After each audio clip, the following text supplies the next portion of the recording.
दोस्तों नमस्कार। रगों में खून बह रहा है या रगों में पानी बह रहा है, इस तरीके के डायलॉग हम लोग बचपन से सुनते आ रहे हैं।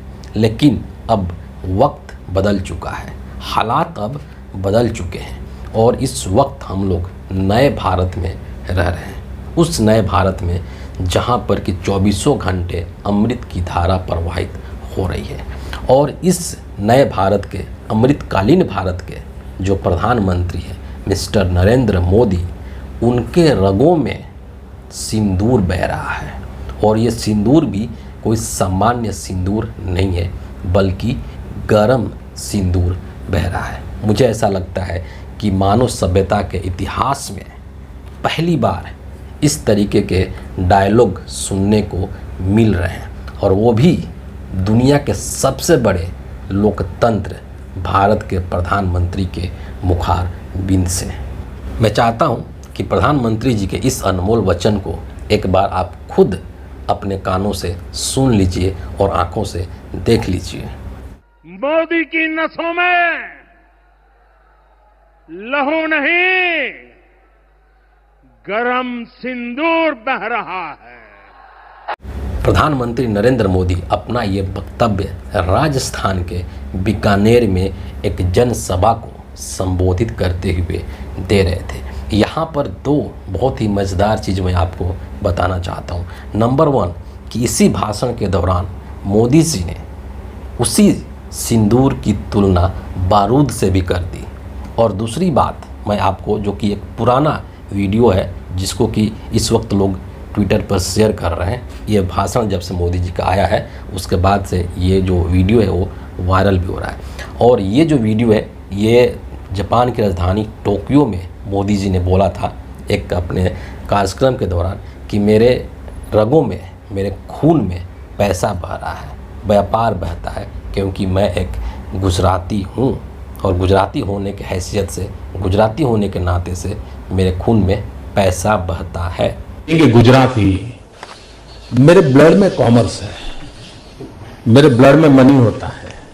अब आप ये चीज़ समझ सकते हैं, मोदी जी को थोड़ा सा और क्लियर करने की यहाँ पर ज़रूरत है कि इनके रगों में आखिर क्या बहता है। लेकिन सेम टाइम में हमें ये भी समझना चाहिए कि नरेंद्र मोदी कोई सामान्य इंसान नहीं है, वो एक महामानव है, वो एक नॉन बायोलॉजिकल पर्सन है जिनका कि जन्म नहीं हुआ है, संभवतः धरती पर उनका अवतरण हुआ है। और जिस तरीके से कई सारे भाजपाई ये क्लेम करते हैं कि मोदी जी भगवान के अवतार हैं, है ना, तो हो सकता है जब इतने बड़े महापुरुष हैं, महामानव हैं, नॉन बायोलॉजिकल हैं, तो वही इस तरीके का काम कर सकते हैं और उन्हीं के साथ इस तरीके की चीज़ें संभव हो सकती है। सामान्य मानव के लिए ये सब चीज़ें संभव नहीं है। तो मोदी जी के नसों में, मोदी जी के रगों में गरम सिंदूर भी बह सकता है, बारूद भी बह सकता है, गन्ने का जूस भी बह सकता है, नारियल पानी भी बह सकता है। जब जिस चीज़ की ज़रूरत पड़ेगी मोदी जी के रगों में, मोदी जी के नसों में वो चीज़ बहना शुरू हो जाएगी। शर्त सिर्फ एक ही होना चाहिए कि उससे राजनीतिक लाभ होना चाहिए, उससे वोट मिलना चाहिए। 22 अप्रैल के बाद से इस घटना को हुए 1 महीना हो चुका है, लेकिन अभी भी कई ऐसे सवाल हैं जिसका उत्तर नरेंद्र मोदी देने में सक्षम नहीं है, जिसका उत्तर बीजेपी के नेता नहीं दे पा रहे हैं। मसलन एग्जाम्पल के तौर पर हम यहाँ पर कुछ सवाल ज़रूर रखना चाहते हैं। तो सबसे जो पहला सवाल कि वहाँ पर आतंकी कैसे आ गए, वहाँ पर जब 2000 टूरिस्ट थे तो उनकी सुरक्षा के लिए कोई भी सुरक्षाकर्मी क्यों नहीं था। तीसरा सवाल कि संसद का विशेष सत्र अभी तक नरेंद्र मोदी जी ने क्यों नहीं बुलाया। विपक्ष के लोग, राहुल गांधी, खड़गे जी लगातार इस चीज़ का डिमांड कर रहे थे, चिट्ठियां लिखी नरेंद्र मोदी को, लेकिन इसके बावजूद नरेंद्र मोदी ने संसद का विशेष सत्र बुलाना उचित क्यों नहीं समझा। इसलिए नहीं समझा क्योंकि मोदी जी के पास किसी भी तरीके के प्रश्न का उत्तर देने की क्षमता नहीं है। वो इस स्थिति में नहीं है कि विपक्ष के नेताओं के प्रश्नों का उत्तर दे पाएँ। तो प्रश्नों का उत्तर देने से बचने के लिए नरेंद्र मोदी जो हैं वो संसद का विशेष सत्र नहीं बुला पा रहे हैं, वो सक्षम नहीं है उन प्रश्नों का सामना करने के लिए। और अगला सवाल कि जो आतंकी पहलगाम के अंदर आए, हमारे मासूम लोगों की जान ले ली, क्या आज तक उन आतंकियों का कुछ अता पता है? क्या भारत सरकार ने देश को बताया है कि वो आतंकी पकड़े गए हैं कि नहीं पकड़े गए हैं, मारे गए कि नहीं मारे गए हैं? पहलगाम के वो हैवान आतंकी कहाँ हैं? इसका उत्तर आज तक से नरेंद्र मोदी ने नहीं दिया है।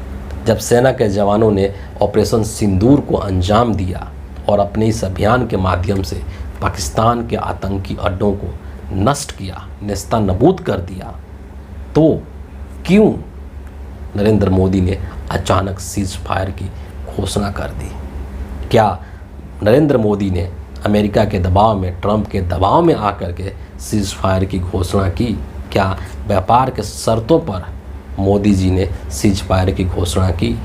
इन सवालों का जवाब आज तक से नरेंद्र मोदी ने नहीं दिया है। देश इंतज़ार करता रह गया, लेकिन अभी तक मोदी जी ने इन सवालों का जवाब नहीं दिया है। ये भाषण जब मोदी जी दे रहे थे राजस्थान के बीकानेर में, तो राहुल गांधी जो कि लीडर ऑफ अपोजिशन है, नेता प्रतिपक्ष हैं, उन्होंने 3 सवाल फिर से पूछे हैं सोशल मीडिया के माध्यम से, ट्विटर के माध्यम से। और राहुल गांधी कहते हैं कि मोदी जी खोखले भाषण देना बंद कीजिए, सिर्फ इतना बताइए कि सवाल नंबर 1, आतंकवाद पर आपने पाकिस्तान की बात पर भरोसा क्यों कर लिया? क्योंकि इन्हीं के विदेश मंत्री ने कहा था कि हमने पाकिस्तान को पहले ही सूचना दे दिया था कि हम सिर्फ आपके आतंकी अड्डों पर अटैक करेंगे। वही चीज़ पूछ रहे हैं कि आपने पाकिस्तान के ऊपर इतना भरोसा कैसे कर लिया?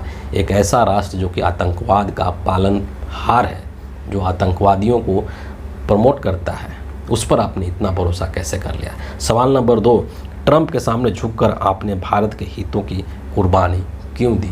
और सवाल नंबर 3 कि आपका खून सिर्फ कैमरों के सामने ही क्यों गर्म होता है? आपने भारत के सम्मान के साथ समझौता क्यों कर लिया? ये भी पूछ रहे हैं राहुल गांधी एक तरीके से। नरेंद्र मोदी जी के इस भाषण के पश्चात आम आदमी पार्टी के नेता जो संजय सिंह है, उनका भी स्टेटमेंट सामने देखने को मिला है, और उसको भी यहाँ पर आप एक बार जरूर सुन लीजिए कि क्या कह रहे हैं संजय सिंह जी। प्रधानमंत्री नरेंद्र मोदी एक निर्मम इंसान है और वो सिंदूर के सौदागर हैं। एक तरफ अभी लोगों के घरों में मातम है और देश का प्रधानमंत्री सिंदूर के नाम पे मार्केटिंग कर रहा है, सिंदूर के नाम पे वोट बटोरने की कोशिश कर रहा है। इससे ज्यादा शर्मनाक बात कोई नहीं हो सकती। उन आतंकवादियों को जिन्होंने उनके सिंदूर उजाड़े, आपने उनको मौत के घाट उतारा, उनको मारा। अभी ऑपरेशन सिंदूर जारी है। तुम सेना के ड्रेस पहन के, हवाई चश्मा पहन के अपने पोस्टर लगवा रहे हो, शर्म नहीं आती है? जरा सी भी शर्म नहीं है भारत के प्रधानमंत्री को? इतना ही नहीं, पहलगाम हमला के पश्चात और जब ऑपरेशन सिंदूर हो रहा था, तो उस दौरान भी हमारे ही देश में, जम्मू कश्मीर के अंदर ही पुंछ में भी आतंकवादियों ने हमला किया और वहाँ भी लोगों की जान गई। तमाम तरीके के सवाल इस वक्त में मुंह बाए हुए खड़े हैं, लेकिन हमारे देश के प्रधानमंत्री इनमें से किसी भी सवाल का जवाब देने के जगह पर क्या कर रहे हैं? 2 चीज़ कर रहे हैं, एक ही चीज़ कर रहे हैं बेसिकली, अलग अलग माध्यम से।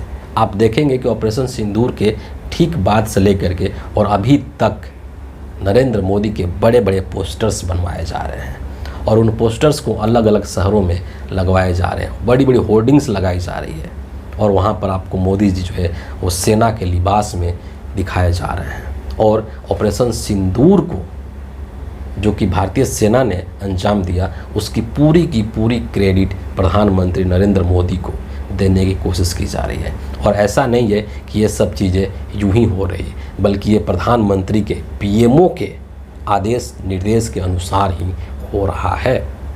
दूसरी चीज़ आप देखेंगे कि लगातार डायलॉग बाजी चल रहा है ना, मिट्टी में मिला देंगे तो खुश करके मारेंगे, तो ये करेंगे वो करेंगे। ये सब जो डायलॉग बाजी चल रहा है और ये जो पोस्टर बाजी चल रहा है, इसके पीछे उद्देश्य क्या है? इसके पीछे बीजेपी का, नरेंद्र मोदी का वास्तविक जो मंशा है वो क्या है, उसको भी यहाँ पर समझना सबसे ज़्यादा ज़रूरी है। सबसे जो महत्वपूर्ण चीज़ है कि इस तरीके का डायलॉग बाजी करके और इस तरीके का पोस्टर बाजी करके कहीं ना कहीं ये लोग हिंदुस्तान के लोगों के इमोशंस को कुरेदने का काम कर रहे हैं, लोगों के इमोशंस को ट्रिगर करने का काम कर रहे हैं और इस तरीके से उनके इमोशंस के साथ खेल करके उसका राजनीतिक लाभ लेने की कोशिश की जा रही है। दूसरा चीज़ कि जो असली सवाल है, जिन सवालों का हमने अभी जिक्र किया, उन सवालों के जवाब देने से बचने की कोशिश की जा रही है इन डायलॉग्स और पोस्टर के पीछे छिप करके। और तीसरा चीज़ कि इस तरीके के जो डायलॉग्स हैं वो सुनने में कानों को बहुत ही अच्छा लगता है। जो आम जनमानस है उसको ये सब डायलॉग बहुत अच्छे लगते हैं, फिल्मी डायलॉग लगते हैं। और इस डायलॉग से, इस तरीके की चीज़ों से गोदी मीडिया के लोगों को हेडलाइन बनाने में भी बहुत मदद मिलती है। तो कुल मिला करके आप अंत में क्या कह सकते हैं?